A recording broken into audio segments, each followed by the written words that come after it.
बीबी ज़ैनब अलैहिस्सलाम ने शोहदाए करबला के लाशे को जब बेगोर व कफन मैदान में पड़ा देखा तो अपने जज्बात पर काबू न रख पाई और कहने लगी, ए मोहम्मद सल्लल्लाहु अलैहि वसल्लम, देखिए आपके हुसैन का खून आलूद लाशा चटियल मैदान में पड़ा है, इसका जिस्म पारा पारा। अस्सलाम वालेकुम वरहमतुल्लाहि वबरकातुहू। उम्मीद है आप सब खैरियत से होंगे। मैं भी अल्हम्दुलिल्लाह अल्लाह का लाख लाख शुक्र एहसान खैरियत से हूँ। और इंशाअल्लाह जिस रिवलेशन में आ रहे हैं दोस्तों, बड़ी इम्पोर्टेंट वीडियो है वाकई में ये कि किस तरह से इमाम हुसैन को शहीद किया गया, उसके बाद उनके खेमे को लूटा गया, तमाम बेहुरमती की गई। तो एक आवाज़ ऐसी रौबदार निकली, वो आवाज़ थी ज़ैनब की, जो आपकी नवासी थी नबी पाक सल्लल्लाहु अलैहि वसल्लम की। और उनकी ही कहानी इस वीडियो में आज हम जानेंगे कि उनको ज़ैनब ने किस तरह खुतबा देते हुए गई तो लोगों के दिल में ईमान जगने लगा, फिर से जोश जगने लगा और उनको ये आवाज़ पूरी दुनिया तक पहुंच गई कि इमाम हुसैन को शहीद किया गया है और कैसे यजीदियों ने उनको बेरहम से शहीद किया, किस तरह से शहीद किया और उन पर कैसे उनका फिर अंजाम हुआ यजीदियों का। ये सब जानेंगे हम अगली वीडियो में भी। और ये वीडियो है ज़ैनब के ऊपर, तो आइए जानते हैं उनकी कहानी को पूरा हकीकत जानेंगे इस वीडियो के ज़रिए से। वीडियो को एंड तक ज़रूर देखिएगा, ज़्यादा से ज़्यादा वीडियो को शेयर करिएगा। तो चलिए बिना देरी पहले वीडियो स्टार्ट करते हैं, फिर इंशाअल्लाह बात करते हैं। इमाम ज़ैनुल आबिदीन के कोई और ना बचा था। यजीदी फ़ौज के कुछ सिपाही अहले बैत मुताहरात के खेमों को आग लगाकर लूट घसोट में मसरूफ़ थे कि अचानक एक रौबदार आवाज़ ने उनके कदम रोक दिए। खबरदार, मज़ीद आगे आने की हिम्मत ना करना। ये आवाज़ नबी सल्लल्लाहु अलैहि वसल्लम की नूर नज़र नवासी, शेर खुदा हज़रत अली की लख्त जिगर और ख़ातून जन्नत फ़ातिमा ज़ुहरा की गोशे जिगर साहबजादी हज़रत ज़ैनब की थी। मैदान करबला की उस शेर दिल खातून को तारीख़ ज़ैनब के नाम से जानती है। करबला के वाक़े को ज़िंदा जावेद बनाने में हज़रत ज़ैनब अलैहिस्सलाम का अहम किरदार रहा है। बीबी ज़ैनब की बेमिसाल किरदार और कुर्बानियों से तारीख़ करबला रोशन नज़र आती है। करबला की इस मिसाली खातून ने यजीद की जालिम हुकूमत के मुकाबले में अपने मासूम बच्चों को भूख प्यास की शिद्दत से बिलखता हुआ देखना गवारा किया, यहाँ तक कि अपने भाई और शौहर को भी राह खुदा में कुर्बान होते देखा। लेकिन रसूलुल्लाह सल्लल्लाहु अलैहि वसल्लम के दीन की कश्ती इंसानियत को डूबने नहीं दिया। सैयदा ज़ैनब अली और फ़ातिमा अलैहिस्सलाम की बेटी होने के साथ साथ सहाबियाए रसूल भी थीं और आपसे बहुत सारी अहादीस नकल की गई हैं। आप निहायत ही नेक सिफत, फराख दिल और मुतक़ी खातून थीं। आपने शब बेदारी और नमाज आशूरा की रातों को भी तर्क न किया था। इमाम हुसैन अलैहिस्सलाम जब मदीना से कूफा के लिए रवाना हुए तो अपनी बहन ज़ैनब बिनते अली और उनके दो साहबजादे ऊन और मोहम्मद को भी काफ़िले में शामिल कर लिया। हज़रत ज़ैनब मदीना से करबला के सहरा तक कदम ब कदम अपने भाई हुसैन के साथ रहीं। मैदान करबला में एक एक कर बीबी ज़ैनब के तमाम भाई और भतीजे शहीद हो रहे थे। सैयदा ज़ैनब एक दिलेर खातून थीं। अपने और अपनी भाई के छोटे बच्चे और बच्चियों को हिम्मत दिलाती, उनका ख्याल रखती और अपने भाई और भतीजों के हक़ में दुआ करती।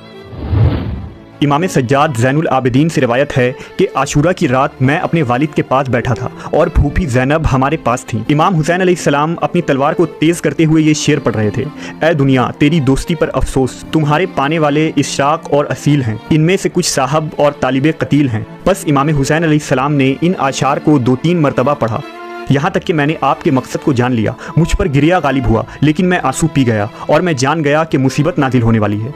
मेरी फूफी ज़ैनब रिक़्क़त क़ल्बी की वजह से ये सुनने की ताकत ना ला सकी। जल्दी से उठी और मेरे वालिद के पास पहुंची और मुखातिब हुई, हाय मुसीबत, काश मुझे आज मौत आ जाती। आज मेरी माँ फ़ातिमा, बाप अली और भाई हसन फौत हो गए। ये सुनना था कि इमाम हुसैन ने उनकी तरफ निगाह की और फरमाया, ए बहन, शैतान तुझ पर गलबा हासिल ना कर ले। हज़रत ज़ैनब ने कहा, मुझ पर वाय हो, क्या ये बज़ोर तलवार तुम्हारी जान लेगी? ऐसा है तो इसने मुझे और ज़्यादा गमगीन कर दिया और ये मेरे लिए ज़्यादा नाकाबिले बर्दाश्त है। ये कहकर मेरी फूफी ज़ैनब बेहोश होकर गिर पड़ी। बस इमाम हुसैन उठे और पानी के छींटे आपके चेहरे पर मारने लगे। आशूरा के दिन इमाम मज़लूम हुसैन अलैहिस्सलाम मैदान जंग में उतरने के लिए खेमे से बाहर आए तो आपके अहले बैत और बच्चों के आंखों से आंसू जारी हो गए। आपकी बेटी सकीना इमाम की आगोश में आकर लिपट गई और कहने लगी, बाबा हमारे साथ रहें, हमें इस बयाबान में अकेला ना छोड़ दें। बच्ची के इस जुमले ने इमाम के दिल में इस्तराब पैदा कर दिया। आपके आंखों से आंसू छलक पड़े। आपने बच्ची को गले से लगा लिया। सकीना को मालूम था कि अब हुसैन पलट कर नहीं आने वाले हैं। इमाम हुसैन अलैहिस्सलाम ने अपनी बहन ज़ैनब से रुखसती ली। आपकी सैयदा ज़ैनब से बेपनाह उल्फत थी। इमाम अलैहिस्सलाम ने फरमाया, ऐ ज़ोहरा की बेटी और मेरी बहन, मेरे कत्ल होने की वजह से अपने रुखसारों पर तमाचे न लगाना, ना ही मुसीबत में अपने जामा को पारा करना और ना ही अपने बालों को परेशान करना, ताकि बासे रुसवाई ना हो। मेरे बाद इन बच्चों की परवरिश करना। अगर मेरे बच्चे प्यासे हो जाएं तो इनके वास्ते पानी मांग लेना, शायद उनके ऊपर वो रहम करें और पानी पिला दें। भाई के कलाम को सुनते ही बहन का चेहरा मुतगय्यर हो गया, दिल तड़प गया, लबों पर फरियाद आ गई। कहने लगीं, ऐ मेरे भाई, क्या ज़ैनब इसी दिन के लिए ज़िंदा थी? ऐ काश इस दिन से कबल मुझे मौत आ गई होती और ज़ैनब खाक में मिल गई होती। इमाम अलैहिस्सलाम ने वसीयतें की और बहन को तसल्ली दी और मैदान की तरफ चल पड़े। कुछ देर बाद मैदान से जुलजिनाह दौड़ता हुआ बीबियों के खेमे की तरफ आया। उसके बदन पर लगे खून और तीर इमाम मजलूम की शहादत की गवाही दे रहे थे। खेमे से आहू बका की आवाज़ बुलंद होने लगी और अहले बैत हुसैन पर गम का पहाड़ टूट पड़ा।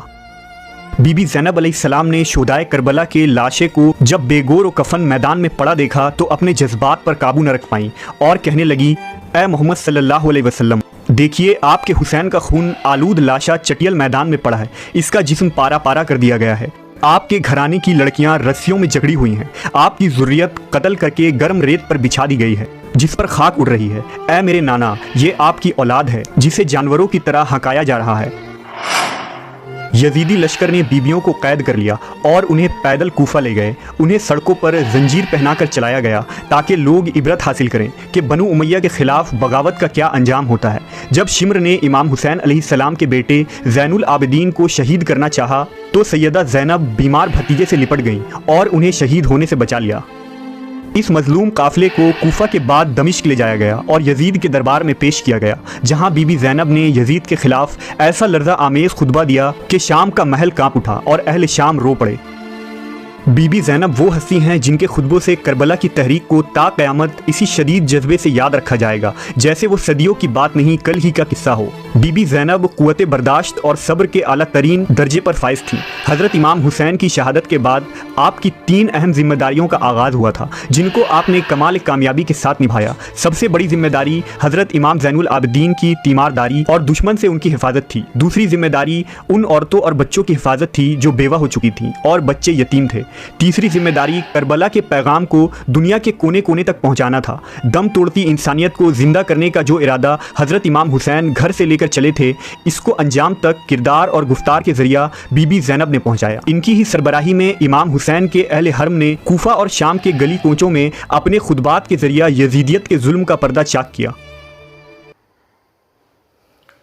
तो दोस्तों, ये तमाम रिएक्शन जो आपने देखा बीबी ज़ैनब के बारे में इस वीडियो में बताया गया है।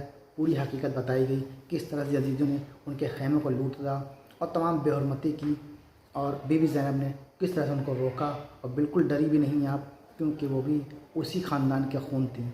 तो अपनी वीडियो को ये ख़त्म करते हैं दोस्तों। उम्मीद है वीडियो आपको अच्छी लगी होगी।